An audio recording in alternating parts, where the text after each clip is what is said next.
Good evening and welcome to the Village of Westmont Committee of the Whole meeting for February 3rd, 2011. I'd like to begin by asking our clerk to take the roll call, please. Mayor Ron. Here. The clerk's here. Trustee Emery. Here. Trustee Fleming. Here. Trustee Forsley. Here. Trustee Klebanow. Here. Trustee Scott. Here. Trustee Seneca. Here. Manager Searle. Here. Attorney Zemanek. Here. Public Works Director May. Economic Development Director and Assistant Manager Kimball. Police Chief Mulhern. Interim Finance Director Mattheis. Budget Analyst Parker. Fire Chief Trout. Village Planner Malik. Thank you. Please join us in the Pledge of Allegiance. I pledge allegiance to the flag of the United States of America and to the republic for which it stands, one nation under God, indivisible, with liberty and justice for all. Thank you. First agenda item are the minutes of the combined committee of the whole and board meeting held January 17th, 2011. There were a couple of corrections. One, there was an extra Y or yes vote in front of Trustee Klebanow. I don't know if she voted on something out of order. Did you vote twice? I was very excited that night. And also, we didn't have the reporter here, and he was here from the progress. That's all been corrected, so that's it. Okay. Next, open forum. I'm not aware of any open forum requests before us this evening. Reports. I would just like to, first of all, call Steve May if is he still here? Or did he disappear? Up to the podium, if you would, sir. We're going to grill you for a while. No, I just for beginners, I just wanted to thank Steve and thank our Public Works, our police department, all the staff that have done a tremendous job in handling this blizzard that we're all faced with over the past several days. Once again, I've gotten numerous thank you letters from residents in the community thanking us, and I'm sure the trustees have as well, for a wonderful job. Just seems like whenever I get out in the public, somebody's always saying, your streets were just wonderful. I was coming from Lyle and going to LaGrange. As soon as I hit Westmont, the streets were better than any other village. So we thank you for doing that, and the dedication that our employees continue to have for their positions here in the village, even though we're financially crunched is about as much as we can be at the present time. And also, I wonder if you would like to make a few comments about what you will be doing in the next few days to perhaps even clean up more of the snow that's bothering us. Yeah, actually, it'll be many more than a few days. There's an awful lot to do in different types of work. I guess the best way to describe it, there's no need to recap, what occurred. That was, pretty clear and hit the entire region. But there was a lot of difficulty. There was a little storm before the blizzard too. So the Public Works has been staffed nonstop since 10 o'clock Monday night. In some form and some quantity of personnel. When you get into an event that's over extended days, you get into this pattern of roughly half the people are on, and then they run 12-hour shifts, and you just keep rotating 12 hours. And that will continue to happen the rest of this week at least, certainly into Saturday, and then we'll see where we're at Saturday and Saturday evening as far as what we do. Some things could be done easier. The shutting everything down and having the schools closed and all the encouragement to have all the businesses closed works out really well in that nobody was out on the roads. It afforded you a lot of time to make a lot of good progress. However, it stayed windy until the middle of yesterday afternoon, and it wasn't until that died down that real progress was seen. Working through the day, certain operations require more attention and they are a lot more time consuming. For example, like alleys and cul-de-sacs, and that was I'll say a problem for us yesterday. I mean, they kept working at it until they do. There's a fixed number of machinery that works well, like in a cul-de-sac. And given the amount of snow, it just took longer than usual to get to it. So it wasn't until about, I want to say 6 or 7 o'clock last night that we got done with the making the first pass. Yesterday's goal was the only purpose, not the only purpose, the only goal yesterday was to make sure everybody had access to, the roadway network, so that they could go to work, this morning. So we went through there, they went through the alleys once and kind of just punched a hole through everything so that if you could get to the alley, you could get out. And this morning they started again and doing a more thorough job in the alleys, but even that's difficult because there's so much snow, and then you're essentially pushing all that snow and pushing half of it in each way. So whether you've got a driveway that goes out to the street or a garage that goes out to the alley, is all the hard work everybody did, digging themselves out and spent all day doing it. We go through and that all gets aggravated, and so I appreciate all the complimentary emails and letters and the things that you forward too, but there's a lot of frustration across the community as well. So we taking all that information, Joe will go around and look at every single complaint we are addressing. We will prioritize them tomorrow. Actually tonight, after things close downtown, we have to get into a mode of a lot of removal. The streets are essentially, they're not done. The streets are open, so there's a lane of traffic in each direction. They're not ideal. Some of them are really good, some of them are not, but they're all passable. We're not going to come back to those until we start getting rid of some of the problem areas of the removal that happened downtown. It all gets piled up in the corners. There's many locations where it's very difficult to see around the snow. So tonight, with no traffic, they'll spend a good deal of this evening trying to remove the bulk of the snow out of the downtown that they can. And then tomorrow morning, we'll go back to the streets.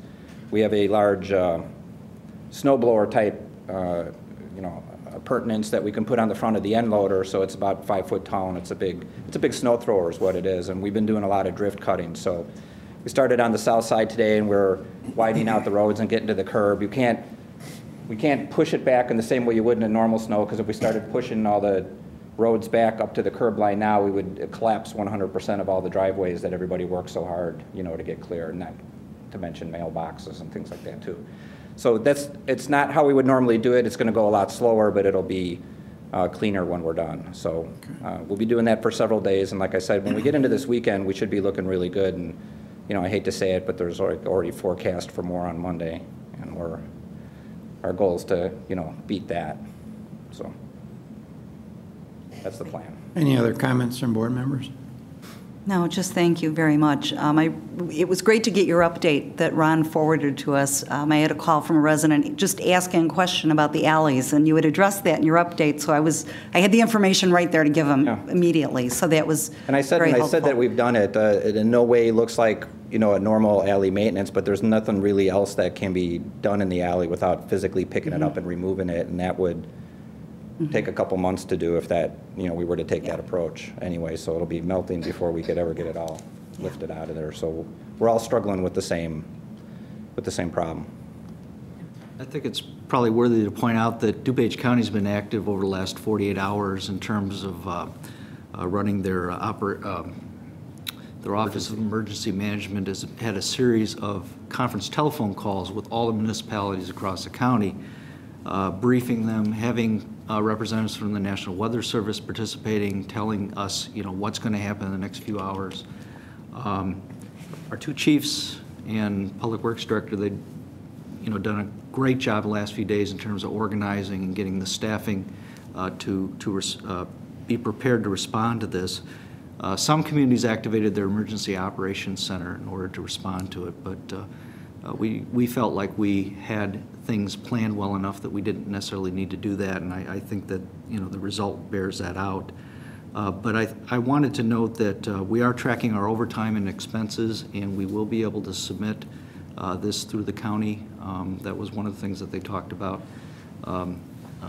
for potential reimbursement. So hopefully it'll be somewhat cost neutral. Obviously, we didn't plan on this expense at this time, but we will follow up on that with the county and the state. I'm glad you pointed that out, because we did, Chief Mulhern and Chief Trout, with that foresight, we've been meeting, days earlier before this occurred, and kind of went through a lot of different contingencies on how we can handle it, including vehicle use and many of the plans that, we the worst case that we were hoping that we wouldn't even need actually, became implemented too. So as far as vehicle resources and things like that as well. We should probably thank the Park District, too. They loaned us They got a few cars of theirs. one four-wheel drive, I believe. Yes. Yeah, to help with our patrols, because we had to literally take our patrol cars off the street for a period of time and find other vehicles that could operate. Is it true that the police department commandeered your four-wheel drive vehicle for their own use during the height of this storm? Well, They seized your vehicle? was a commandeered. That was one of the examples that we reviewed with the resource plan. Actually, the vehicle I primarily used, I didn't give away anything that had a snowplow hanging off of it. So it was actually the only vehicle in the department that cannot plow, and it was four-wheel drive. And it turns out it's an old police squad anyway, so it was already equipped with the appropriate radios and everything. The worst part of that is because they were driving around all night, and at 10 o'clock at night I'm getting paged, at 12 o'clock at night I'm getting paged, because everybody thought it was me driving around and they assumed I was up, 4 o'clock in the morning, I'm getting paged. Or they're asking me questions, and I'm like, that's not me. There was a benefit to it. Yeah. So. And echo on Steve, don't go anywhere if we could. I also want to thank Chief Trout and the fire department. As Ron mentioned, we ran into a problem approximately 8 o'clock at night. We realized that our squad cars were pretty much ineffective. The only vehicles we had was mine, which was a front-wheel drive vehicle. In our pre-planning, we had the Public Works four-wheel drive. On Wednesday morning, we needed an additional four-wheel drive. Chief Trout loaned us the use of their duty officer four-wheel drive, so we had that as well. And thanks to Ron Gunther for a part of our pre-planning was to have him loan us use of his four-wheel drive vehicle, as well as planning for our warming center last night. If we had to drive people in mass, the Park District loaned the use of their bus if we had to make mass transportations. One thing also, too, which we ran into this morning, and we want to let the residents know, is that the overnight parking ban will still be in effect over tonight, and I wanted to check with you to make sure. And the reason for this is the 2-inch snowfall has cleared.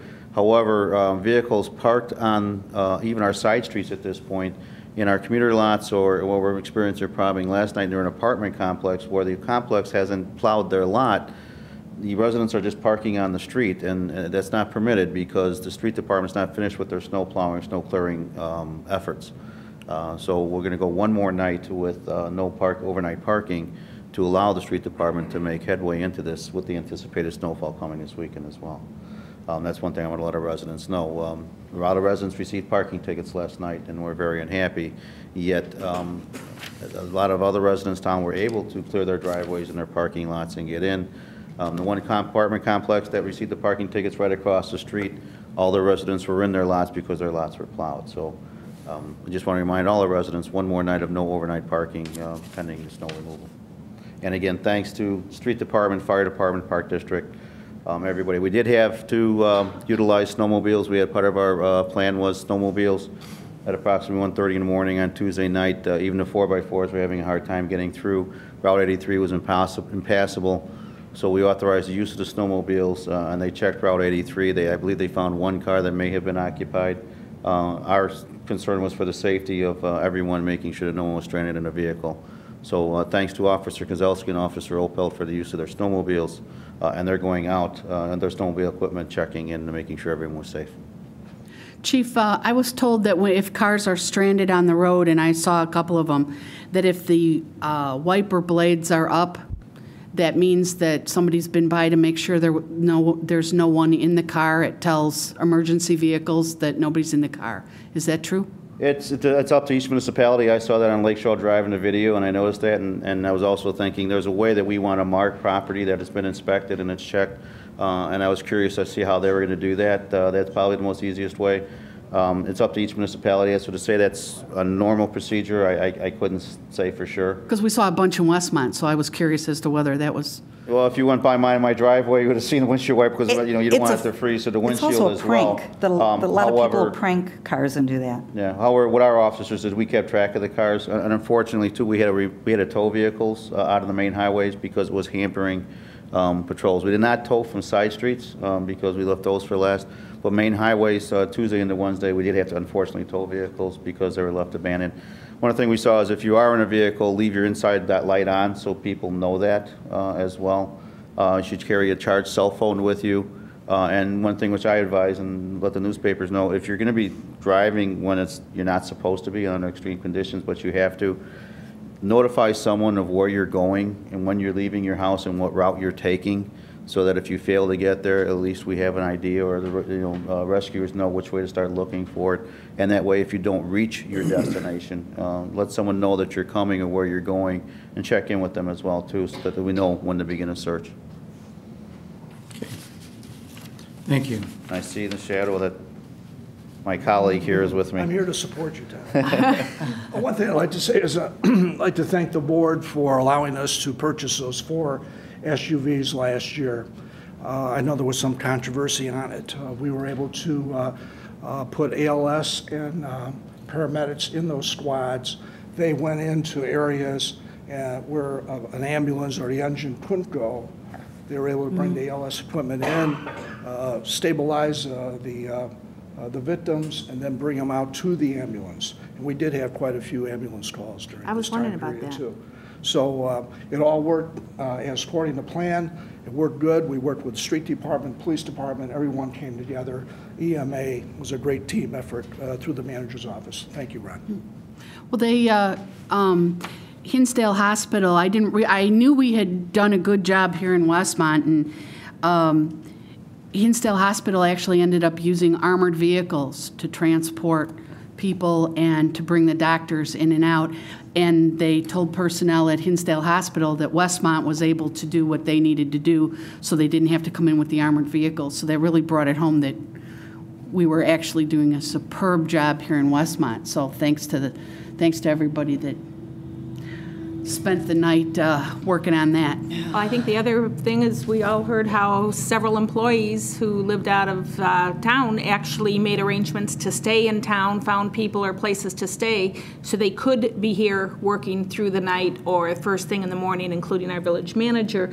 When I called to find out how the village was, if they needed anybody to help answer phones, and he answered the phone, I was wondering how the heck he got here, and he goes, he stayed overnight in Westmont.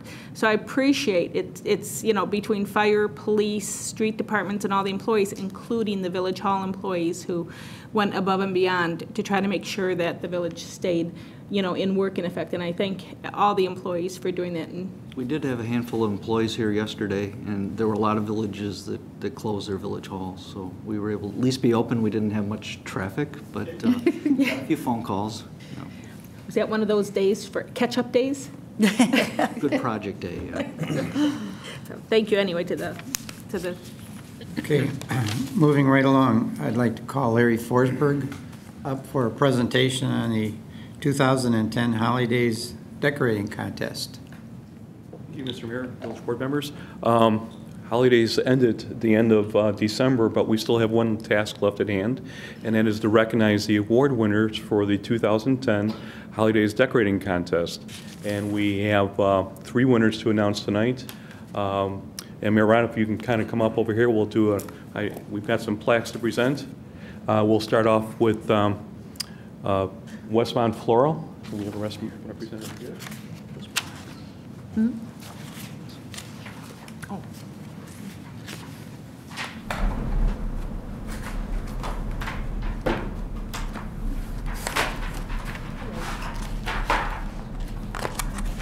Present that.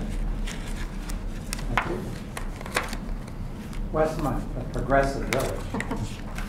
Annual 2010 Holidays Decorating Contest. First prize, this award is presented to Westmont Floral at 116 North Cass for the annual 2010 Holidays Decorating Contest.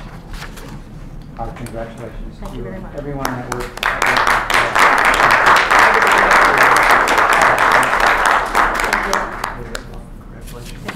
Your windows look beautiful year-round. Oh, that would be me, thank you. Oh, no, we're going to get a group picture, so I don't think most. Okay. And then Aria Floral came in second place, but unfortunately they're not able to be here tonight.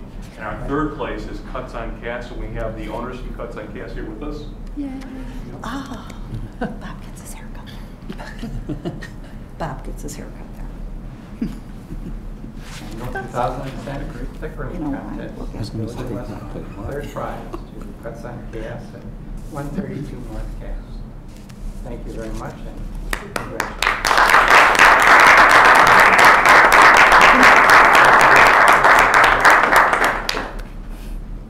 Sorry, battery died slowly.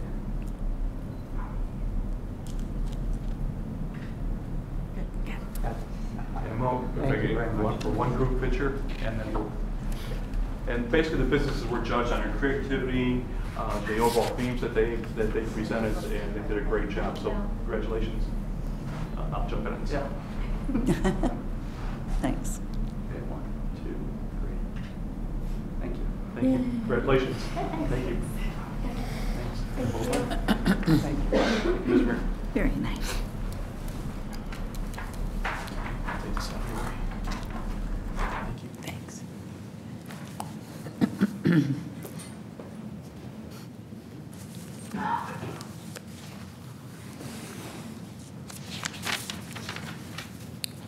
Okay, thank you. That's all that I have at this time. Moving right along, our village clerk. Well, I'm going to call Larry Forsberg right back up to the podium to talk about the Citizen of the Year Award nominations. Thank you, Clerk Kaczynski. Just a reminder, nominations are open for the 2010 Westmont Citizen of the Year Award. Deadline is February 10th, and nomination forms are available at Village Hall, Westmont Center, the Park District, the Public Library, and over at the train station. So they're also available online. So if anybody's looking for a copy, pick it up. And again, the nominations are due by February 10th. The actual award presentation will be presented on April 20th at the Westmont Community Awards Center over at the Oak Brook Hills Marriott Resort. So get your nomination forms and fill them out and turn them in, please. Thank you. Thanks, Larry. Thank you. A happy belated birthday to Trustee Scott. Thank you. He had a birthday Monday, last day of January. Yes, sir. Thank you very much. And we all, gave kudos to our wonderful departments, but I think it all starts with the head man who was here all night, supervising, overseeing, worrying, fretting, trying to sleep on the couch. No, Ron, you do so much that Thank you. we all need to thank you. You're a great guy, and people in this Well town said. need to know how great you really are. It means sleeping on a couch. Thank you. Thank you. Next, our village attorney, John Zemanek. I just wanted to note that I passed out tonight a clean final version of the IGA for the interoperable emergency dispatch radio system. You were emailed today a red line version, and what you have in paper form is the clean final version. And that will be discussed, I think, later on the agenda. Okay. That's all I have. Thank you. Ron Searle, village manager. Thank you. I'd like an executive session for personnel following the regular meeting, and wanted to get the board's permission to add 2 purchase orders. There's a supplemental purchase order list that we passed out totaling $83,053.29. The largest part of that has to do with the punch list items on the residents of Oak Brook Hills. That's $77,173.29. So we'd like permission to add that to the agenda for Monday. I'm sorry, can I back up? I forgot there are minutes attached to the agenda that I would like to add to Monday night's meeting. So thank you for mentioning additions. Thank you. Those will be on for Monday night. Thanks. Okay. That's all That's I it? have. Okay, thank you. Trustees, start with trustee Forsley. Just again, kudos to everyone, and what a fantastic job. I was glad to hear that Steve was saying they're going to work on those intersections, because I almost got hit today. It's so hard to see when you're pulling out on the intersections and things like that. And the kids, I was glad the school was off, not because I work there, but I was glad for the safety of the kids, because they have to stand in the streets right now, and the whole department just was fantastic. Police, fire, Ron, the public works, it was just amazing to see everybody in action. So thank you to everyone. And the residents for staying home. Yeah. That's all. Thank you. Trustee Scott. Nothing this evening, sir. Thank you. Trustee Seneca. Thank you. Again, just thank you to all of our employees, fire, police, Public Works, just phenomenal. But I have to tell you, yesterday afternoon late, when everyone was finally dug out, Bob and I got in the car. We were going to just quick do a couple of errands, one being to the post office. Well, they were closed, which I thought was kind of interesting. But anyway, as we were driving down Cass Avenue with both of the other cars that were on Cass, a group of teenagers were walking on the edge of the street, and they all had their shovels in hand, and it just cracked me up because I knew they were just going out looking for work, and I thought that was refreshing and good to see the kids trying to go out and help people. So, and the other thing I wanted to mention is we have a wonderful service, Nixle. And I'll tell you, I urge all of our residents, and I know I've mentioned this before, go to the village website, get the information on Nixle, sign up for it. The service will provide you with anything going on in town that's important, from fun things like the Taste of Westmont to serious things like the blizzard of 2011. We got numerous updates about closings and, wind chills and street closures, all kinds of things. It's just a wonderful, wonderful service. So I urge everyone to stay on top of things by subscribing to Nixle. If you can't get texting on your phone, you can get it via email. So it's absolutely wonderful. And the last thing I had was happy birthday, Bob. Thank you. Thank you. Thank you. Trustee Fleming? Nothing this evening, thank you. Okay. Trustee Emery? Kudos to everyone. Happy birthday, Bob, and happy anniversary today to Trustee Fleming and his lovely wife, Laura, 26 Happy years. birthday. Happy anniversary. We got birthdays, anniversaries. That's all I have. February 3rd. Thank you. Trustee Say Klebanow? happy birthday. I said happy birthday, Andy. I have a couple of things. First of all, Tuesday, February 22nd, and I want to repeat, that's Tuesday, when our next Monday board meeting is going to be held on Tuesday. We have a Public Information Committee meeting, 6 o'clock right here in the boardroom. So first of all, that Monday is the President's Day, so we won't be having, our meeting is pushed to Tuesday, so my meeting, the Public Information Committee meeting, will be Tuesday, February 22nd, 6 o'clock right here. Also, I believe we have an upcoming Junior Citizens Police Academy. Do we still have openings? Would you like to give a few seconds on this? Minutes? I'll even give you some minutes. Very quick. Don't want too much podium time. There's an article in the DuPage or the Westmont Progress. Yes, we are accepting applications for our upcoming Junior Citizens Police Academy, which will be occurring later on this month. Sergeant Slicker is the coordinator this year and plans a lot of changes this year to make it a lot more exciting. The only requirements is that you be a 6th, 7th, or 8th grade? 6th, 7th, or 8th grader, either attending a school in Westmont, or if you reside in Westmont, or if you live outside of Westmont but you attend a school in Westmont, such as Westmont Junior High has some Clarendon Hills residents. Westview Hills Junior High also has some residents that maybe live in Willowbrook. You're attending a school in Westmont, you're more than encouraged to apply. Applications, I believe, can be found at the police department, or if you call the police department at 630-981-6300, get us some information, either an email or an address, and we will forward you an application either electronically or by mail. Thank you for the plug. You're welcome. Now, the Academy will start February 11th through March 11th. Yes, they're Friday evenings. And it is being sponsored by Oakbrook Toyota, thanks to George. George Wolcott again got us a donation from Mr. Morman. Last year was $1,000. I believe he duplicated again this year. Those funds are split between the junior and the adult Citizens Police Academies. Okay, and the adult one will be starting in March, I believe. Yes, those applications are also available. So again, give us a call, or if you send me an email at Chief of Police, all one word, chiefofpolice@westmont.il.gov. I'll make sure one gets back to you. Fantastic. And the non-emergency number that they can call again is? 630-981-6300.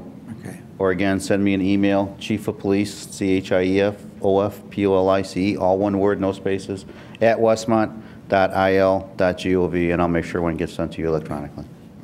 Very Thank good. you. Thank you. And the last thing I have is there was the kickoff for the Relay for Life here in Westmont, and it was held at our indoor soccer field.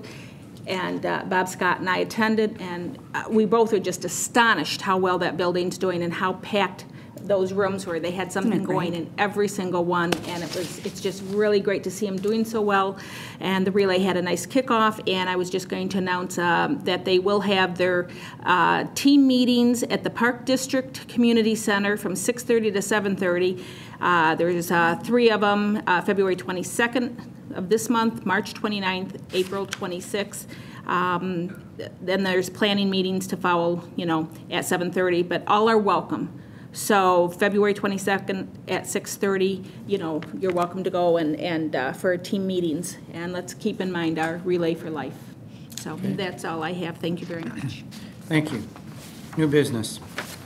Liquor license fee waiver request to serve liquor on village property, Westmont Center, 1 South Cass Avenue. Or to consider waiving the special event semi-annual chamber open house liquor license fee along with a request to serve alcohol on village property, Westmont Center, from the Westmont Chamber of Commerce. Good evening, Mayor, Village Board. This is a request from the Westmont Chamber of Commerce and the Westmont Special Events Committee to waive these fees and also permit serving and consuming alcohol in the village-owned building of 1 South Cass. In the past, we have hosted similar events, and at this point, the Chamber has complied with all ordinances and requirements for this event. I'm going to introduce Larry Forsberg yet again to explain a little bit further.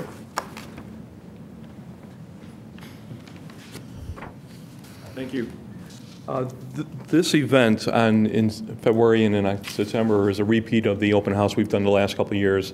It's been a very popular event for the Westmont Chamber, where you normally get 80 to 100 people that come out to this event and enjoy the evening. So again, what we're asking for is permission to be able to serve beer and wine and for a waiver of the fee for those 2 events this year.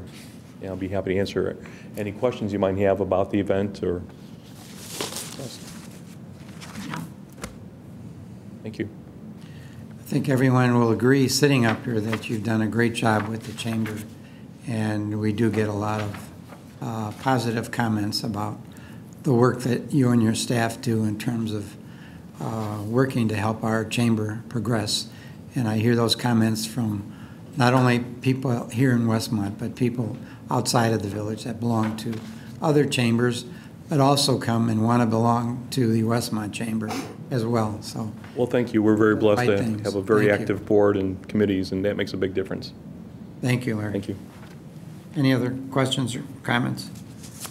Thank you. Next item, easement vacation, 215 West Quincy. Board to consider a plat of vacation request for a utility easement from Mary Nicholson. Good evening. It's an honor to meet you all tonight. 3 of us are here to seek the board's approval for a vacation of easement. I do have a write-up and exhibits to support our request and the plat of abrogation if anyone would like to look at it while we're speaking. I'll bring it.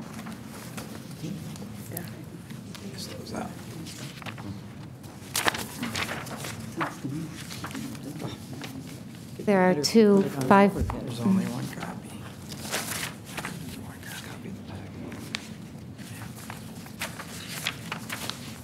There's a copy in the packet. Okay. Go ahead. Okay, I'm Mary Nicholson, and I'm the attorney representing the former owner and the prior owner. They'd like to introduce themselves. My name is Rodrigo Valencia. I currently reside at 215 West Quincy. Former owner, Tihomer Mihailovic of 215 Quincy.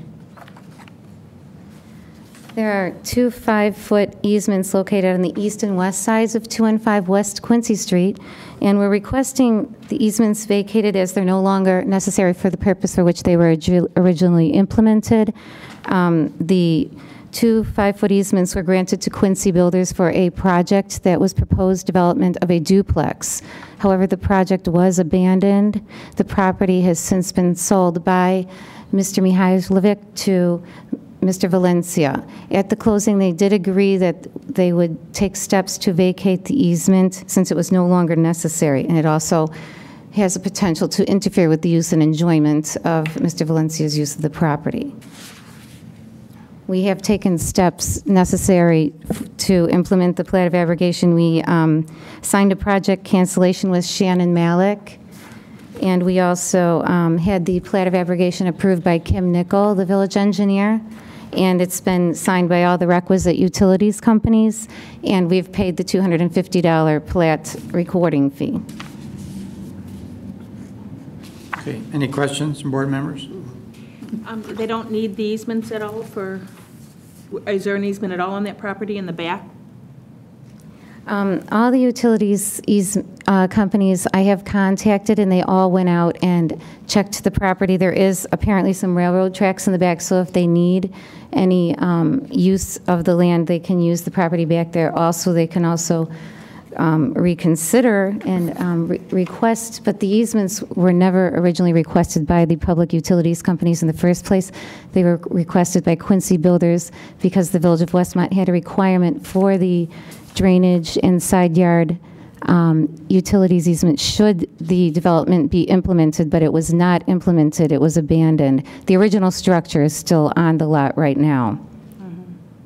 Well, I was just wondering, because I thought the village was always trying to keep a side easement on the side of the yards, because by the time all the utilities get there, some need to come through the front, possibly cable or phone or something, and I know I have an old property that just has a backyard easement, and we had a terrible time with Comcast trying to cut through the sides of our yards to bring cable to the people in the back when we don't have a side easement. And I thought that had changed in Westmont, that they were trying to make sure all property had a 5-foot easement on one, if not both sides, in case they need it. That's the only reason I'm questioning. The village does with any newly created lot or any development such as this.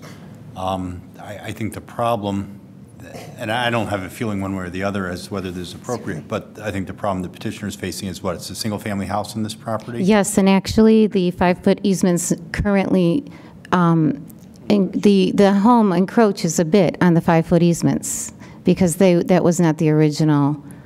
This was, if the project were to be completed, then there would not be an encroachment, but the project was abandoned. So the 5-foot easements currently,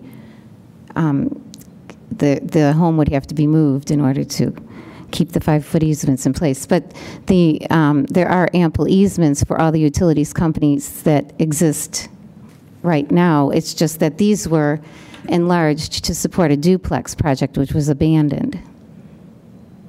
I also visited with each of the utilities companies, Commonwealth Edison, AT&T, Nicor Gas, Comcast, and the Downers Grove Sanitary District.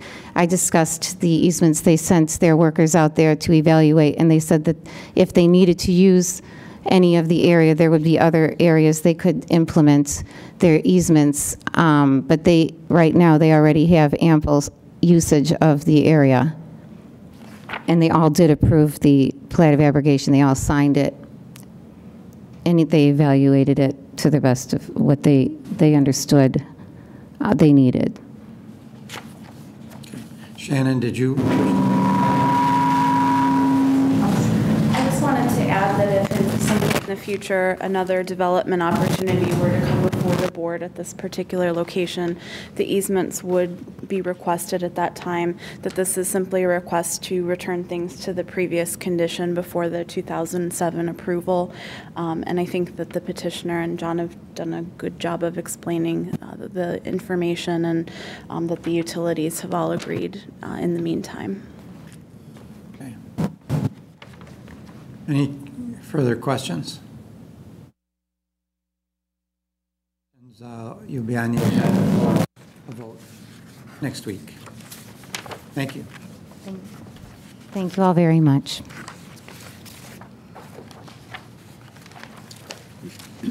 Next item, development permit request 20 North Cass. Board to consider a development permit from John Coaster, Laura Fleming, Lisa Jones, and Lori McNamara for a bakery and cafe at 20 North Cass.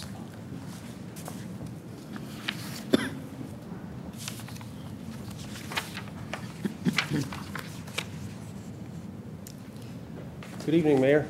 I went to high school in Marengo with a guy whose last name was Ron. And you guys got to have a sense of humor, because he named his kid that I went to school with Ron. Ron. Good sense of humor, I must admit. Nice to see you all again. I had owned Lindstrom's Bakery, and I had sold that. Things didn't work out with that owner that I had sold it to. The lady come in after him, set up a nice cafe. She was doing a nice job and she couldn't make a run of it. I became the tenant. I became the landlord from having to buy the property back from the bank for the original price that I sold it for. However, I went and bought a bakery in the south side of Chicago in South Chicago Heights called the Highway Bakery. So I own a bakery right now. So now I own another bakery. So now you own two. Two. And this industry right now, Southtown newspaper, I don't know if you get that up here, call that up here, 55th Street, whatever, you're up here because I'm way south. But there's a recipe for extinction, and on the front page it was to own a bakery. And this previous lady that was in there tried losing $1,000 a week. It's a very demanding, challenging thing to get into. I got to say that I could have just got the previous tenant out and had the equipment in there, as a friend of mine had suggested as a realtor, and just, we'll try and bring a group of chefs in to buy it and turn it over to a place that's, maybe more suitable to the area. And I said, no, I think they have what they need here, but they just had the wrong person running it. And the ladies behind me are as gifted as you'll find.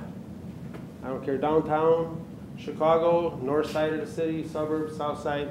These three women right here can do it, but they're going to need a lot of your help. And I don't, I think the odds are stacked against them, which means the odds are stacked against me. I don't want to see four walls in there.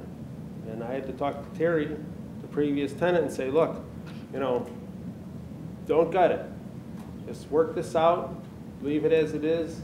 If these ladies come in there and run it, it was a bittersweet pill for her to swallow because she put her heart and soul into that place, and a lot of money too. And I have some money invested in it as well. I got to say the bank's got most of it invested, not me. But I want to see these ladies succeed, and it tears your heart out when you lose a business like Lindstrom's was here. Lindstrom's was a heck of a business. And when I sold it to the previous owner that had owned the bakery before, it didn't work out. And it kills me to see that. Homewood, Nielsen's Bakery, just closed. Homewood's a very nice town to live in. This town is about as well run as you can find, I think, from the north side where I live in Morton Grove, the western suburbs to the south side. And you got good property taxes, a good bunch of employees in this town that I got to know a little bit. When I ran Lindstrom's here in Village, you can't ask for more to have a business in. And with that said, with these ladies, it should work. But they're going to need your support, and they're going to need everybody that you can tell to help them get this thing going, because with the talent they have here, it should work.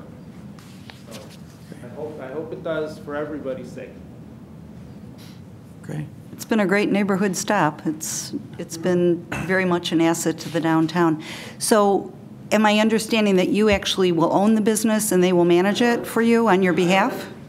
I own it, they're running it. Well, you couldn't get three better people because I eat in there a lot, as you can tell. I asked them, what do you want to name it? I said, what do you want to name it? I've already owned a few bakeries. I said, I'll help you do this. And they said, la la lee. Yeah. Would you step over in front of the microphone? So, I'm sorry, people at home, all right, they can't see you perhaps, and they can't hear you now. But Go ahead, please. But the three ladies, I asked them what they wanted to name the bakery, and they said La La Lee. I said, whatever. That's, that sounds good. And I said, well, why the name? And they said, Laura, Lori, and Laura, whatever over here. So Lisa. Sorry. So I said, okay, let's go with it. So with the experience I have of running a bakery, I'm helping them transition into possibly owners of the business. And a woman-owned business. I run my bakery like Chef Ramsay. Okay, I run it. But women running a business are a little different. They got more talents with communication than we do. We seem to get our point across and real loud and clear. The husbands they have with them are all very supportive. I want to see it work for them so that someday they can either sign off as a tenant and running the business, property owners. I probably will have to list the property for sale because the amount of money that I'm already into this already. And I don't want to see it go to a bank in foreclosure or bankruptcy or whatever. So providing they can run it. They can. I think so, yeah. So what's the procedure that we have to follow to make this transfer? Fred? For Your Honor, as per the recent action of the village board, and has been our customary practice for the past several years, because the downtown central business district is a formal business district under Illinois state statute, the village board reserves the right to approve all new development requests for new businesses in the downtown area. Technically, even though this is kind of a minimal change, it is a change from one owner to another unless you have this development permit request before you here this evening for consideration by the board. Okay. Are there any potential problems associated with making this transfer? We don't see any at this point, Your Honor. Fire and building inspectors have entered the property, noticed a few minor things that need to be brought up to code, but I think the petitioners are taking those into account and have contracted with appropriate professionals to rectify those minor issues. And you have all the documentation that the village needs for this? Yes, sir. New business, okay. Any questions from board members? Maybe just if you could kind of, I read your letter, Laura, so I just kind of wanted a little bit of information more about the menu, because it's a great menu today, but you talked in your letter about improving upon it and making some changes. I wondered if you had any ideas of what might be happening. Well, we have an executive chef coming next week, and we're trying to come up with some new different ideas. And Lori is an executive pastry chef, so she's been coming up with some new things as well. So over the next several weeks, we'll be coming out with new different things. Nothing that's going to cause, nothing's going to be fried. We're actually looking to more healthier foods. Excellent. So we changed kids' menus from fruit cups filled with sugar to natural applesauce and carrots. So we're making a different way for people to eat. So we're trying to look at fat contents as well. So. And you're keeping the roasted tomato soup, I presume? Yes, we're keeping the roasted. So with the half turkey sandwich. It's going to remain as much a restaurant as a bakery?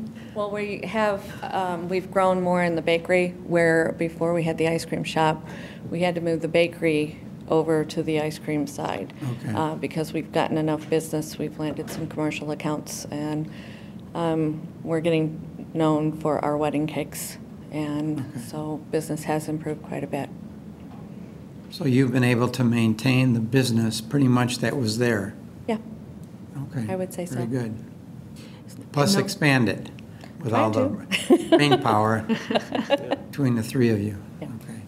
Any questions from board members? I take it you are, during the transition, you're still open for business? Everything is going the same, so nobody will really notice much difference down there except possibly difference in the menu? A few pictures, different name, that sort of thing, but other than that, little, I mean,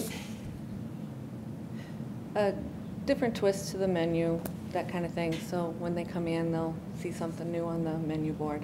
Fred, I have a question for you. Since they're changing the name of the business, but it's sort of in a way a transitional to a new business, will they be eligible for a facade grant if they decide they want to do a new awning with their new name? I think there's a provision in the Downtown Development Grant Program, trustee, that limits there's a certain amount of time that must elapse, and I think it's, I want to say 3 or 4 or 5 years, and we'll check that. But they could certainly come and request it. Certainly. Mm-hmm. Okay, good. Okay. Sounds good. Okay, unless there's any other further questions, this will be on our agenda for consideration on Monday. Thank you. Shop and dine Westmont. That's right. Did you ask them, Sue? Are you going to join the chamber? Yeah. Thanks for that reminder. I got so excited about the facade grant.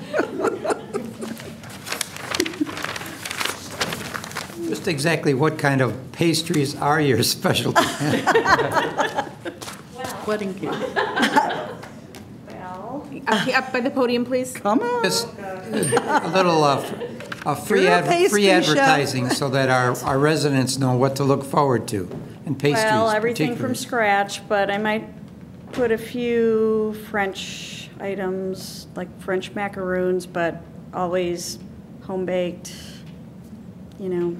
Excellent. I'm just going to tweak it a little, make it a little more upscale, but we'll still always have brownies and cookies and staples. Staples. muffins and all those good things. Okay. She has a wonderful pumpkin mini bundt cake with Brown butter icing. Brown It's butter pretty icing that's popular. very popular right now.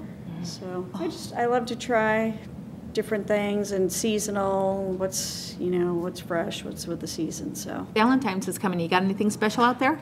Well, we definitely do all, we have Valentine, the cookies, all different, Be Mine and little frogs and with little hearts on them and things like that. But I'm going to do maybe some heart-shaped meringue with ganache and fresh raspberries on them. And I did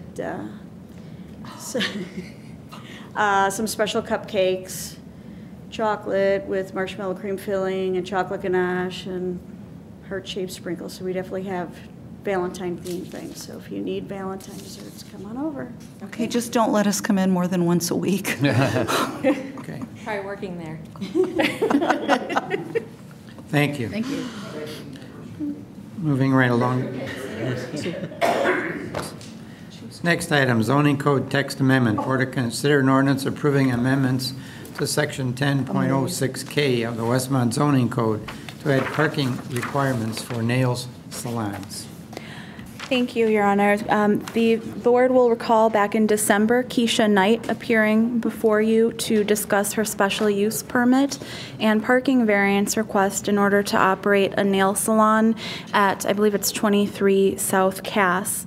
At that time, the board directed staff to prepare a text amendment to reduce the number of parking spaces required for nail salons. That had to go back to the Planning and Zoning Commission for a public hearing because it was a zoning code text amendment, and that discussion did take place in January. At that point in time, the commission was in favor of an amendment. The language that was brought before them is included in your packet this evening, and it was barbershops and beauty parlors, 1 parking space for each employee plus 2 for each patron service area, except nail salons shall have 1 parking space for each employee and 1 parking space for each patron service area. It was written that way in order to not have to go ahead and define each type of salon service, such as nail, massage, tanning, hair, et cetera, et cetera. The commission did add the caveat that they would like to see the expansion of the new change for salon parking to include all of those other types of salon uses. So the language that is before you per their request is barbershops and beauty parlors, 1 space for each employee plus 1 for each patron service area with no differentiation between type of salon service. Okay. I did get to see that meeting. I think what is easily missed is that the fact with a hair salon, a beauty parlor that is, one stylist could be working on 2 or 3 customers simultaneously.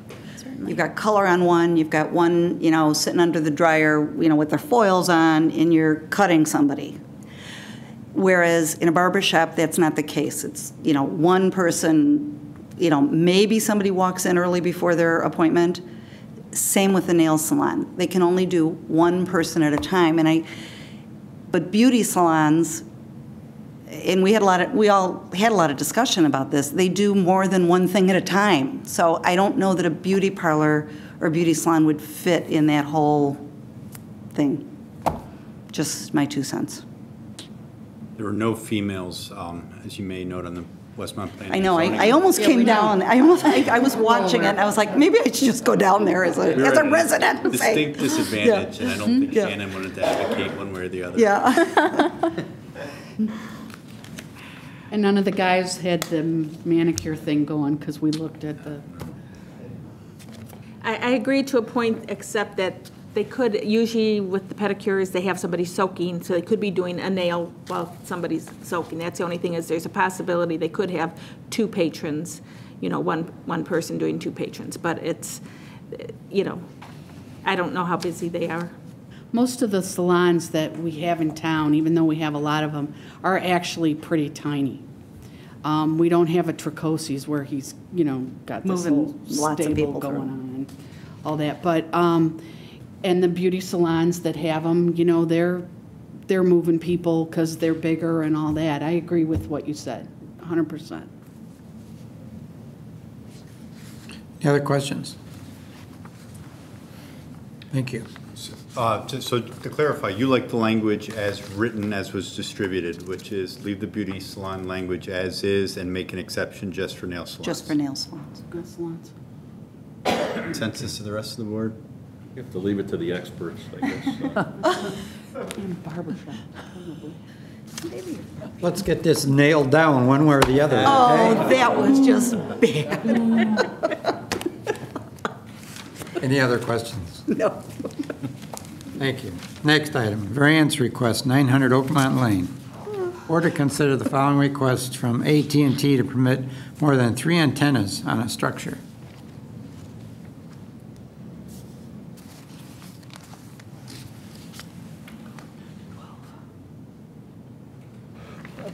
Good evening, ladies and gentlemen. My name is Ken Franzen. I'm with Fortune Wireless. I'm an agent for AT&T Wireless. We are here today requesting a variance for more than 3 antennas on a rooftop. The rooftop is located at 900 Oakmont. It's a 4-story building, and in Oakmont, as you may as well know, has a lot of office buildings around it. And again, currently there is 9 antennas. They are mounted on the walls that hide the air conditioning units. And if you see up in the corner here, this is the 9 that are there. What we're proposing to do is to take down those 9 and then adding 3 more for a total, of 12. Now, the antennas will be the same color, they'll be similar in size, and they're not going to be moving from where they're at, they're just going to be adding 1 more piece. Here's a view from the top.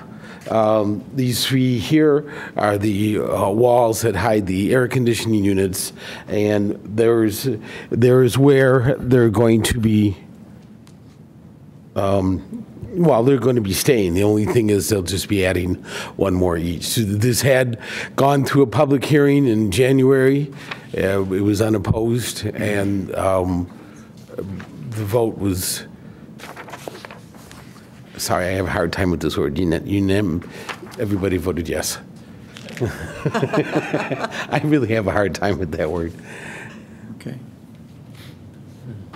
Is there any questions? It's pretty straightforward. They're not visible because of the wall. You said similar in size. It looks like when the proposed that all 9 will be removed and replaced by 9 new ones plus 3 new ones. Correct. And it's got alpha, beta, and gamma sectors. Are those the areas where they'll be attached up Correct. there? And so they're all the same size and they're 80 by 12 by 7? Correct. Okay. This is for and I'm sure it hasn't been the first request that has come through. Everybody's doing their 4G now. Right.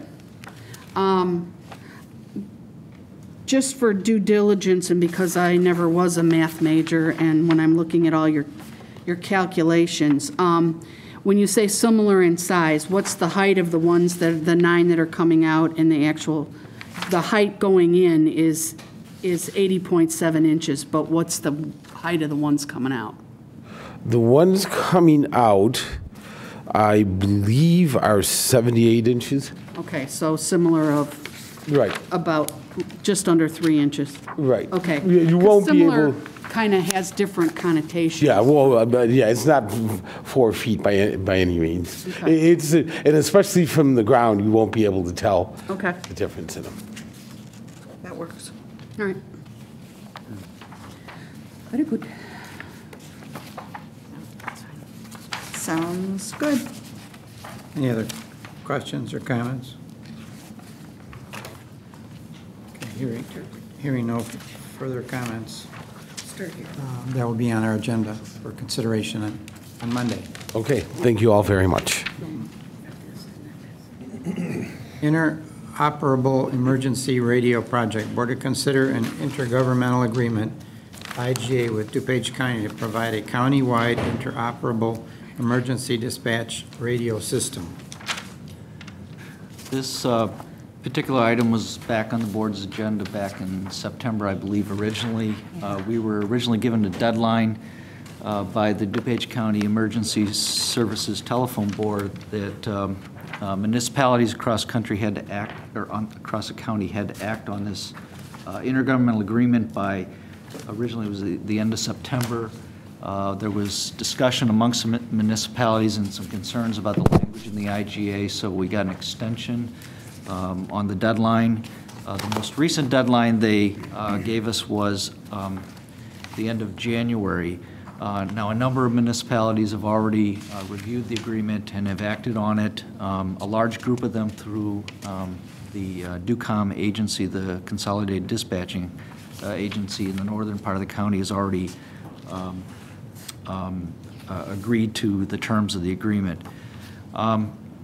In the previous packet back in September, you had a rather lengthy explanation of what the project is. Just briefly, going back to 2001, when we had the 9/11 event, the federal government came out and said, you know, we don't really have a real good way of communicating across different public safety jurisdictions and within even departments within agencies. So they mandated, or I don't know if mandate is the right term, but they encouraged public safety agencies across the country to try to develop interoperable radio technology, and they're using a 700 megahertz bandwidth for this digital technology. So DuPage County began working on this back in 2004. So this project has been around for some time, and they've been looking at different options. Originally, they were going to try to design a completely private network that the county would own. About a year ago, they finished that analysis and concluded that it was too expensive. So they went back and they looked at the option of expanding an existing system that Motorola operates for the state of Illinois called Starcom 21. So this proposal includes an expansion of that system with additional towers here in the county. And what the Emergency Systems Telephone Board is proposing is that if you enter into this IGA, they will purchase equipment for fire and police agencies across the county, and for 7 years they will pay the airtime costs for that equipment. This will give complete interoperability between, say, the police department in Westmont, and the police department in Hinsdale, the police department in Wheaton, any of the agencies that sign on to the agreement. And as it looks like, as things look now, it looks like most agencies are going to sign on. And that also includes across, from fire to police and vice versa. In our particular case, and the village attorney passed out the latest version of the agreement, which included revisions. Last week, we met with the village at Arms Grove with the one of the assistant state's attorney to talk about some specific changes that we thought was important to us because of our consolidation effort. So this agreement reflects the changes that they agreed to at that particular meeting. But in addition to that, I passed out a series of attachments that include the equipment that the ETSB will be purchasing on our behalf. And I just wanted to point out that in return for an investment of about $3,500 on our part, they're going to be purchasing over $548,000 worth of radio equipment, mobile radios, portable radios, microphones, the councils. The cost, our portion of the cost is for equipment. They had a certain formula that they would provide equipment up to a certain level for each agency. And both the chiefs are here. They can possibly comment if you want more detail on how we arrived at what we are purchasing. But anything over and above that, we had to purchase in addition to that. And that's reflected in this attachment A. It shows you what our maximum allowable equipment was and what we're asking for in addition to that.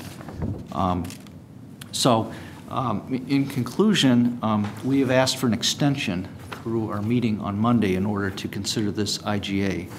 The county is very much interested in hearing from all the municipalities what our decision is. Are we going to go ahead with the system, or are we going to look for other alternatives? I can tell you that based on the last conversation I had with the village manager in the village of Downers Grove, he indicated to me, and I think they've got another meeting coming up yet, that most likely they will approve this as well. And because of our consolidation effort, we kind of agreed that this is an important thing we ought to do jointly if we're going to move forward with it. Ron, the only question I would have is, okay, they're going to supply all of the equipment and maintain it for the first 7 years. Correct. We pretty much know what that equates to in dollars and the value of that. But do we have a way of projecting come year 8 what our expenses will be?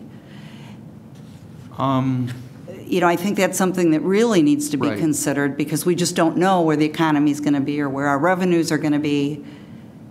And yeah, the reason, well, one of the reasons that initially the proposal was 4 years, I believe, and the issue was the revenue that is going to fund this comes from a surcharge that expires at that point in time. So one of the things the municipalities asked for was a longer commitment from the county, and that's why they came back, they negotiated with Motorola and came back with the 7 years. I don't want to speak for the individual chiefs. I know that their staff has put a lot of effort into looking at the costs, and I think they may have looked at what the costs are beyond that. The state is now in negotiation with Motorola for an extension of the airtime contract. Right now that's set at $30 a month, I believe. And what Motorola is saying is they expect this renegotiated rate to be somewhere close to $40 a month. It's hard to predict beyond that contract term, what that cost is going to be. All of this equipment has a certain amount of life, and I don't know. I'm not an expert on radio equipment to know what the expected life is, but 7 years in today's world with technology, I don't know, how old is some of the equipment that we're currently using? Maybe one of the chiefs could comment on that. Our radio equipment, which includes in-car radios and portables, are approximately, I can say 7 years old at least. We're starting to see wear and tear now. We've held off on purchasing and repairing new radios, knowing that this may be coming. If we don't go to this system, our options are very limited. We could stay on our current system, yet the interoperability is the major draw. We'd be able to talk to other towns, and we'd lose that option. Conceivably, right now on our radio frequencies Oak Brook is the only other town on our radio frequency. If they go to this, and I don't know what Oak Brook is doing, they would leave us alone. We'd be in an island on our own, and we would lose a very good opportunity here for the interoperability service alone, as well as brand new equipment. You can conceivably, with this radio, be down in the most southern city in Illinois and still be able to key up and talk to your cars here in Westmont. It's something that we think it's moving forward with technology. It's taking us up in the future, and yes, 7 years from now we're going to have to face those costs, but between now and then we'll realize the savings, and also we don't know what's going to happen in those 7 years. The other thing I didn't mention, I guess because it's less of an issue for us, but a number of the municipalities are looking at this particular project because there's a federal requirement to do what they call narrow banding the radio frequencies, and that's an effort to free up the older frequencies so that the federal government can take those frequencies back. We do have some costs associated with that. This project will pay for that. A number of the municipalities have significant costs, and that this project will take care of that, and it's a mandate from the federal government. And I know, just sort of along the same lines of costs, because I always feel like there's no free lunch, and somewhere, somehow, my gut's telling me this is going to cost municipalities money at some point. Motorola is going to provide the airtime. Correct. Correct? Well, And they provide it, the county is paying for it, the ETSP is paying for it. Okay, but is that also in the 7-year window? They have applied for a grant through the federal government, and that's one of the things that's driving the deadline. If they don't make a commitment and tell the federal government, you know, this is how much equipment we need by a certain date, and I'm not sure what that date is, they have the potential of losing multi-million dollars worth of grant money. So do they have a fallback and recovery? And I think I've asked this question before, but I know we've been talking about this for so many months. Do they have a fallback and recovery if Motorola goes bye-bye? It could happen. You know, big companies have dissolved overnight. I'm not saying that's going to happen or that there's that, but there's always the potential. So what happens? Yeah, with any I mean, what's their plan B during all this whole big transition? I mean, are we 100% sure that it's not going to cost us any more than that initial cost for 7 years? The whole system costs more than what it originally started out to be. And this is the cheaper well, you know, deal. you kind of know where I'm going with this then. This was the cheaper deal out of the original system, and if that's the case, I'm not sure I have a lot of confidence in. I know I've voiced my concerns on this before, and they don't really change. And I understand the technology part of it, and it's wonderful and it's great. But you know what? You know, if there's hidden costs that are going to come out of nowhere. I just don't, for some reason, I'm not getting 100% comfort with the deal. Well, Ron, just in a short time, how did the projected cost originally, what they said this thing would cost, you know, back in, what was it, 2004 or 5? Remember, the costs are now, it's such a dramatic change.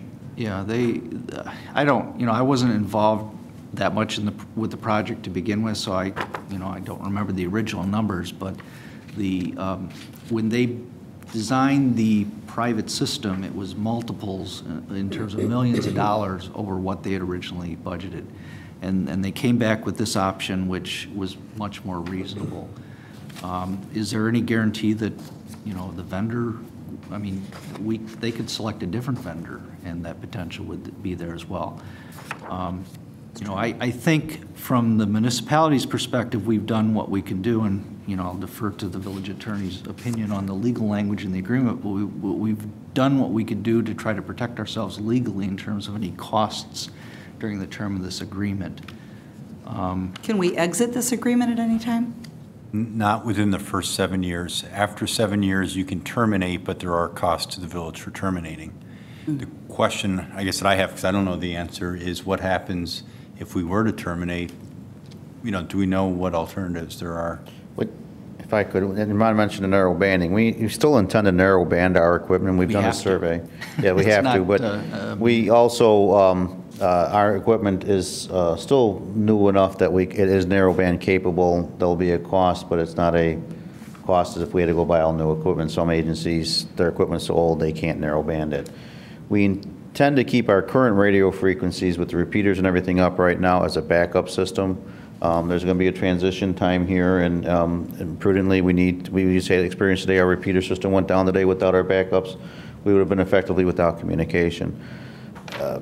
Could we go back to this system? Yes, we can. However, that's not our intent. Our intent is to move forward to this, to go to this, migrate to this new system, and keep this available. With our migration with Downers Grove, I've talked with some of their staff over there. Could we eventually lose our own equipment and maybe shift over to Downers Grove? There's options there with us as well, too. However, it seems that, you know, countywide, as Ron mentioned, all the DUCOM, which is approximately I think 75% of all public safety agencies in the county are agreeing to this already. It's going county-wide. I just think this is, I fully support it 100% that this is the way to go. Yes, 7 years down the line, no one knows what's going to happen, and then, you know, it gives us time to prepare for it, but this is something, too, that I think we need to seriously look at and move forward to. What other counties have done it in the state? DuPage, I believe, is the only one, because DuPage had an existing grant was able to begin this process to get it going. For St. Clair County. I'm sorry. St. Clair County in the south part of the state. That was one of the counties that the county looked at as a model, or not as a model, but as an example of how the equipment's operating. So you got 2 counties out of the whole state. And that are on the Starcom system, but the Starcom system serves the state police, and a number of agencies across the state. About 15 years ago is when it started, as far as the 700 and 800 megahertz. They started looking into it, was Chief Metzger and Jeff Jotlick at the time. And this has been building, and we're basically following what federal guidelines are because that's the direction they want us all to go. That's a number of years ago. 1 or 2 years ago, the village, or the DuPage County, entered into an agreement with Motorola. They signed a contract before they had the radios. And one of the reasons they selected Motorola, from what I understand from the history, was in talking to the various chiefs throughout the county, a lot of the agencies use Motorola. They're comfortable with that particular vendor. That's how they got directed in that particular direction to that particular vendor. We were not happy with how the process occurred, how they selected that vendor without, going through a more public bidding process. But by the time, the municipalities got involved, primarily through the DuPage Mayors and Managers Conference, that decision had pretty much already been made by the county. And the needed grant money, they've already secured that? That apply. I don't know when they actually applied for the grant money. What happens if the grant isn't? It's going to happen as long as they get the commitment in by the deadline. So it's a shoo-in if they... It's a sure thing. It's a sure thing. As long as they, right, that's what's driving this And point. is that federal? It's federal grant Federal money. Yeah, it's called a PSIC grant, which stands for, what does it stand for? And there's been public safety something. Yeah. But there's been there's been changes with the process, and as technology changes too, and then they found it's just like a few years ago, Naperville and Aurora went over to the 700, 800 megahertz. They find that their system really isn't working like they wanted to after they spent millions of dollars developing their system now. And so now they're looking at something different too. The problem with a lot of these systems is that you're kind of, you want to do the best for public safety. At the same time, you're kind of held to where the different companies who developed this technology, such as Motorola, which was always a leader in the field, but yet at the same time where a portable radio costs with the our frequency VHF.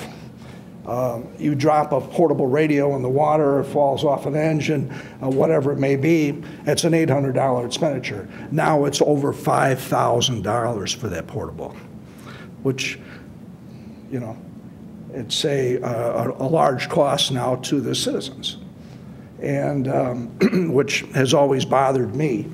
And here's the other kicker.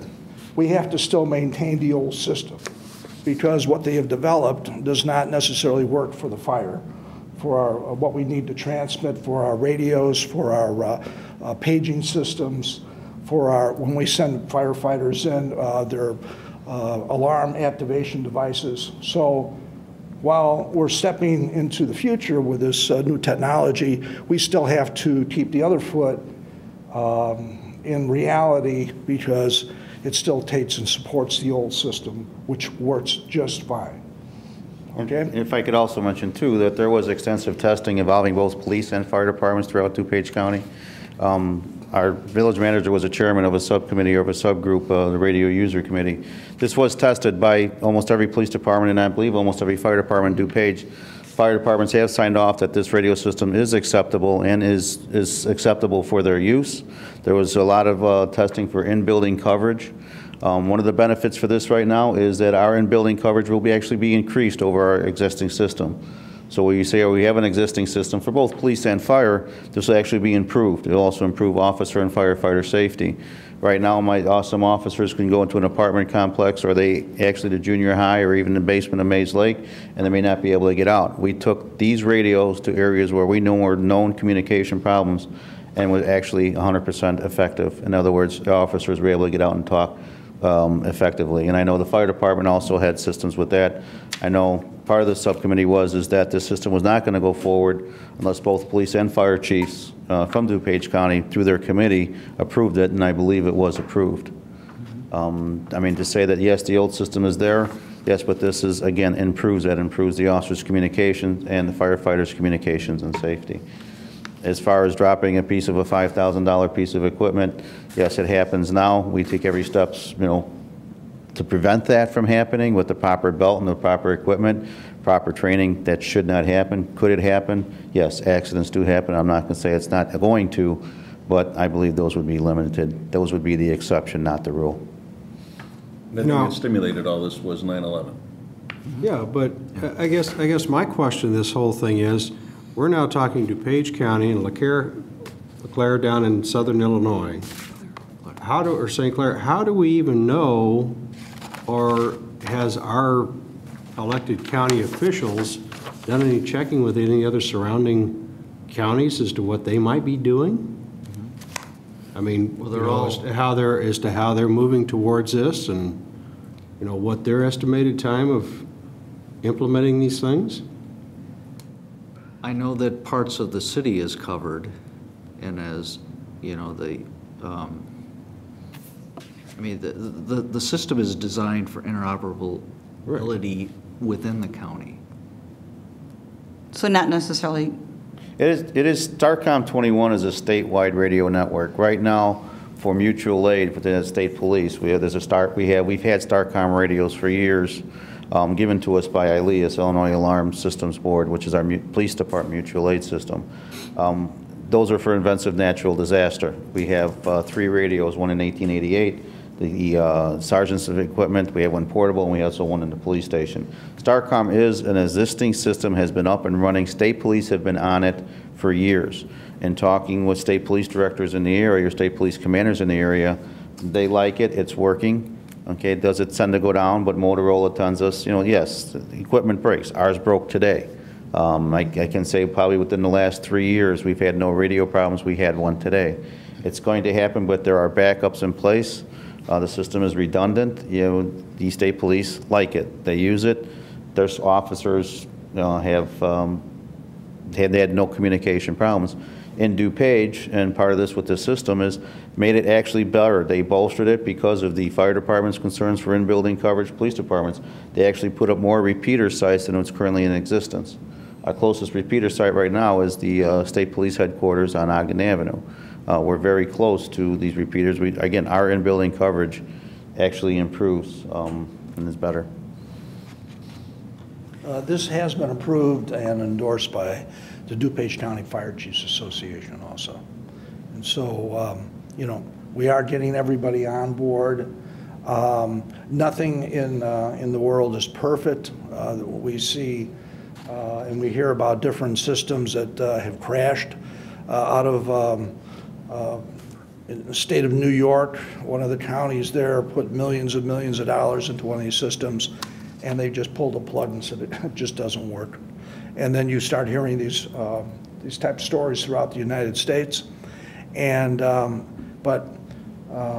we're basically have to move forward with this, and we'll just do the best we can. I'm missing the point. What's the downside? Explain to me the downside. Somebody's saying they're going to give us new radio system costing over $500,000. Is that correct? Yes. And the radio system works. It does work. Then where's the downside? What's the your downside? What are we worried about as a board? I'm missing that, because here's somebody's giving us, and I know in 7 years, but if we don't go with it, we're turning down new radios, and we're going to buy new stuff anyway because our stuff is 7 or 8 years old already. So you're going to have to, technology is changing faster than that. This will also... I'm missing why this is such a big thing and why we're not just saying yes. Well, the biggest criticism has been about the process of how we ended up here. The fact that it was a no-bid contract situation, the county, the ETSB's taken a lot of criticism over that. And there's a lot of unhappy people about that. Costs kept escalating. But I think this has been vetted to the extent that it can, and the conclusion is it does work. It's been working. It does what the ETSB's goal was. It's an interoperable system, and yeah, it's free money for the next 7 years, and it will improve public safety, and that's the whole goal. The most criticism is how Motorola got the contract. not whether we need it, whether it'll work, all that. Oh, I don't question whether we need it or whether it'll work. But that's why the. I just question potential costs that are going to pop up, In you know, 7 years. in the 7 You years. could say we It's lost our going to surcharge. happen. I mean, Municipalities I'm can take going to tell over, you, it'll maintain happen.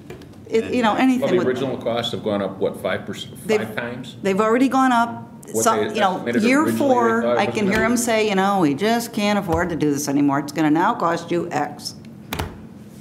Well, you know. They hold the gold. But Government it's at one work. of those things that we gotta, you know, we gotta weigh our options. We can say no and fund it ourselves now and buy new radios, or we can take the risk, and if something happens, we act with what happens. But to say, you know, well, maybe it'll be, you know, something will happen later, there's always that possibility. With everything. But I think with grant money, we gotta run with it. What about the maintenance of the equipment? Is that included also? All the maintenance and service for that period of time? And It's the a pretty good equipment's under deal. warranty for a while, so if it does, So in the scenario of that radio falls into the lake, do they just replace it? Or is there some little, is there a lot of stuff written in there about this is excludes it, that, you know? I would imagine. They're insured. Yeah, that would be For in the our first cost. 7. If we break it, we pay for it. Yeah. You're going to give us the initial, with us, it was, with the police, it was for personnel. They would get X number of people depending upon the personnel. With us, it's positions on a vehicle. And so what we're going to do is limit the availability of this type of And there's equipment. just- Even though we may have some, we're going to make sure that we limit its use. And right now, only 2 counties in the whole state have signed on to this? Or what is the deal with that? No, it's not, they're not going county by county to sign them on. That particular county decided to go to a digital interoperable system, and I don't know how long ago that was. But the state police has had theirs for some time. Yes. And as, you know, originally the county, DuPage County, trying to bring interoperability to all the public safety agencies across the county, thought, we'll design our own. You know, and then it was cost prohibitive. So this system that's been in place, the STARCOM system, they're basically expanding it to serve DuPage County. There's, But if you're that's not a county issue, let's say you're Western Springs in Cook County. They're eventually going to have to do this also, whether they go with a county system in Cook County or they're going to have to do it on their own. if they haven't narrow banded already, everybody's got to do that. You know, I can't speak, I don't know what agencies outside the county are doing. I have heard that Cook County is also looking for options as well. Cook County was looking to what DuPage was doing, yet they have not even, they're in the infancy of their creating a program. I'm not aware of any that are around it. I It'd be a believe. strong incentive for everybody to do it, because, you know, as soon as you've got a bunch of agencies that all have this communication, you know, to the extent that you have mutual aid that might go outside the county or your different intergovernmental arrangements, the incentive is going to be there to try to get on the same system, I would assume. As far as Motorola going under, and any economy, whoever thought half the businesses, I mean, they are so big, so commitment to, Well, our public equipment is safety. Motorola now, right? Right. Yes, we used, I can think of That's 15, 20 years ago, we had some. You look at the radio equipment they have, the repeater, everything is Motorola. Yes, there's other companies out there, but seeing Motorola going under, they may diversify, and I know they're breaking up and diversifying, doing things for different things, but Motorola is also for your cell phones. If you look, Motorola is your prime probably maker for the old cell phones, all the other equipment. I don't think they're going anywhere. What's the cliche, too big to fail? Never say never, never say never, but. I would be the last one to criticize anybody for being skeptical about something. But I think, at least from DuPage Mayors and Managers Conference perspective, this has been vetted through a very in-depth process of skepticism. And yes, there are some risks. There's, you know, some potential for costs in the future, but the benefits from what other people that I've had contact with that have looked at this, and some people that were very negative to begin with, the downside is small compared to the upside. And that's why I think everybody's signing on to it at this point. There's also criticism with how the IGA agreement itself was handled, which was give it to the municipalities, you've got a month to get us your changes, and then you have to approve it within a month later. And all the municipalities got their changes, and then they basically said, well, we can't negotiate with all the communities, so it's take it or leave it. And finally, DuPage mayors and managers consolidated the changes into a very, I guess, more minor changes, workable changes, and negotiated at least those that they would agree, that ETSB would agree to. But it was a frustrating process. It was, and the process, I think, encouraged skepticism rather than provide answers. Yeah, I mean, if you look at just those three things, you know, the cost, the contract, the Motorola getting the contract, the IGA, people should be skeptical. You kind of wonder how this thing's going to unfold if they couldn't get it right from the get-go. They had to keep, What's being hidden? Why you wonder what else is out there. Answered, and You know? some of those things I don't know the answer to. You know, there's been a lot of frustration from the municipality side, but you know, when you look at this from every different direction, it's in the end it. When you look at the money, it is. I mean, it's free money. It's free equipment. And there's certainly a risk associated with it, but. Ron, our village manager mentioned that cost $3,000, I think, I know for us. What that is that the agreement or the cost of this program does not cover certain equipment, doesn't cover the belt holders, doesn't cover some radio equipment, chargers, multiple chargers. We went and assessed our needs, and that's the equipment that we're going to need to operate effectively. There's certain different belt holders we want for officers, safety microphones we looked at, as well as in-car chargers. We plan to have some in-car chargers for our supervisors for extended events. That's the equipment that's not covered. Those are accessories that we have to purchase. In the private sector, they call it lost leaders. Lost? Yes. Lost leaders. Yes. They'll cost you $5 million just to charge them, but we'll give you the radios free. Yeah, That's we'll give you the radios. You got to pay for the chargers. Yeah. Just remember, nothing's free. There's always something on the other side, and I understand the whole purpose of the program and everything else. But I mean, just like everybody else, the skeptic side of it just tells me that I don't think it's going to run its full 7 years. I think there's going to be something that's going to happen in a short-term period of time before that. And, but I mean, to get the equipment, I guess you have to do what you have to do, but then I'll just be curious to see how much all of the accessories cost. Look at your computers. How long do you keep a computer? Kids radio repair. It all depends. The way they build them now, if they last 2 years, you're lucky, and then they're out of date. They're gone. When we say. But you want to add the money to backing it. this whole program. Who's backing this whole thing? So we're skeptic of how the process. Well, the funding is coming through surcharge money on wireless surcharge to the state of Illinois. So everybody who has a phone is paying. Say no more. Go ahead, John. There you go. There's the first problem. So I mean, when we say we're worried about it, maybe 4 years not getting the money, who's backing this? Where's this money coming from? Well, the surcharge?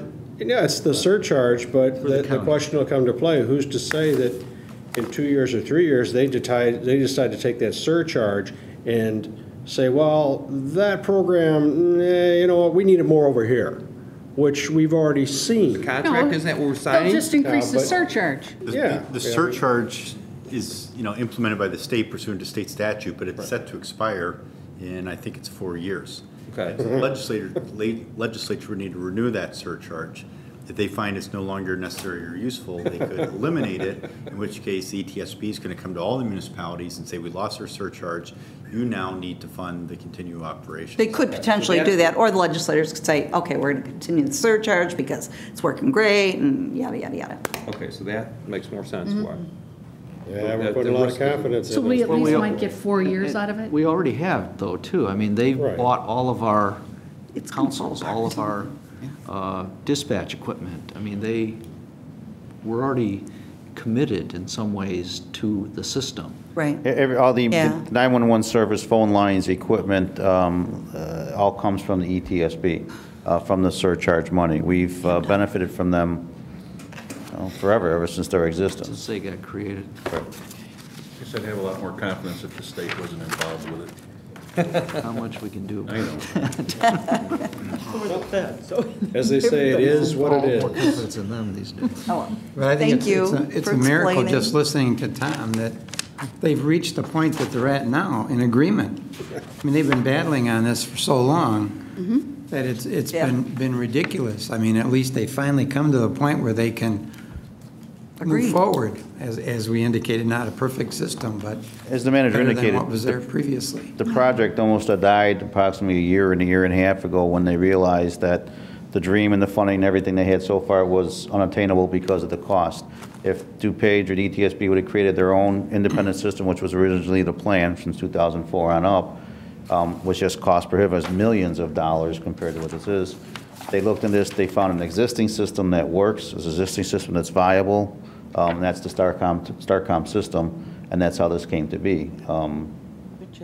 Pretty much this project almost died a year and a half ago because of the cost of it until this solution was found. And there were a number of us who kind of got involved this late that kind of asked the question, was that originally an option that you looked at? Yes. We're back to that, one of those options that was ruled out initially. So. And what was the cost for the 4 years before they figured that out? In terms of, I have no idea, in terms of the process and how much, I don't know. It was done by ETSB, Yeah. DuPage Their fire staff, chiefs, DuPage county police chiefs. staff and Everybody had an consultants. input in that, and just finally it was a team that the ETSB said just can't happen. One of the things we are confident in is the fire has signed off, the police have signed off. We know the system works. Yes. Today. Today. Well, that's all you can go by. As long as we, like I long said as we before, have we still power. have to maintain the old system too, Right. because that's still a part of. But it's not like a brand new, it's not like a brand new system that you got to get the kinks out. We know the system works. And Theoretically? And I guess in my mind, it also is an improvement, not just equipment-wise, but the in-building coverage and the communications-wise, not so much for the interoperability, but over our existing system, it provides an additional safety factor for communications for fire and police personnel. And we did that with our in-town test. We showed could that. what if it till next week, and I personally hate that. They're probably going to run through some scenarios where there might be some things we have to work through. Technology will be able to overcome some of these things. What happens if there's a tornado or something come through this area where we're all going to be on the system at once? And is that going to cause an overload? They say that they have enough sites and all to handle certain things, but we won't know that until it actually happens. And you can't, we're doing the best we can with what we have. We basically have our marching orders, and we're doing what we need to do. Okey doke. And sometimes we're not all happy with that. I'm certainly not. It's just the way it is. Okay, moving right along. Thank you. Thank you, gentlemen. Next item. Intergovernmental Personnel Benefit Cooperative Board to consider a motion to approve an ordinance extending the period of participation in the Intergovernmental Personnel Benefit Cooperative for a period of 3 additional years. This is a self-insurance pool that we've been a member of since approximately 1984, I believe. Back on January 3rd, we had an Administration Finance Committee meeting in which we discussed the renewal of this, of our participation in this cooperative. This provides our medical insurance for our employees, our life insurance, and our dental insurance. The Park District is like a sub-member of our membership.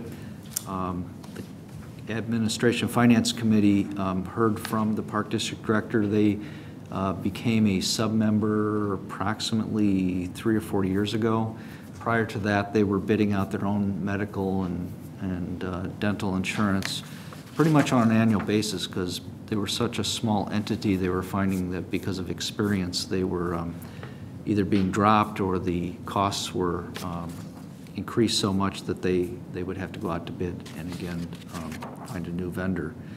So one of the things that they've benefited from is the stability of being involved in the pool.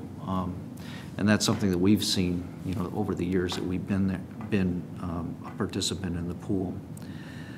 So this pool renews itself every 3 years. They ask each of the members to consider that renewal. In your packet is a brochure that gives you quite a bit of in-depth detail about the history of the pool and different products that they offer. So we were asking the board to consider that renewal. I think they're looking for it by the end of March, and our benefit year starts July 1st, but they want that commitment before the end of March, I believe. So I'd be happy to answer any questions. Questions? Thank you, Ron. Next item. Finance ordinance number 19. Waive the reading. Request to waive the reading. Purchase orders. Questions on purchase orders? Hearing no questions, moving right along. Unless there's something else to come before the board, I entertain a motion for an executive session regarding personnel as requested by the manager. So moved, Emery. Second, Seneca. Roll call. Trustee Emery? Yes. Trustee Forsley? Yes. Trustee Scott? Yes. Trustee Fleming? Yes. Trustee Klebanow? Yes. Trustee Seneca? Yes. Thank you. We are adjourned to executive session.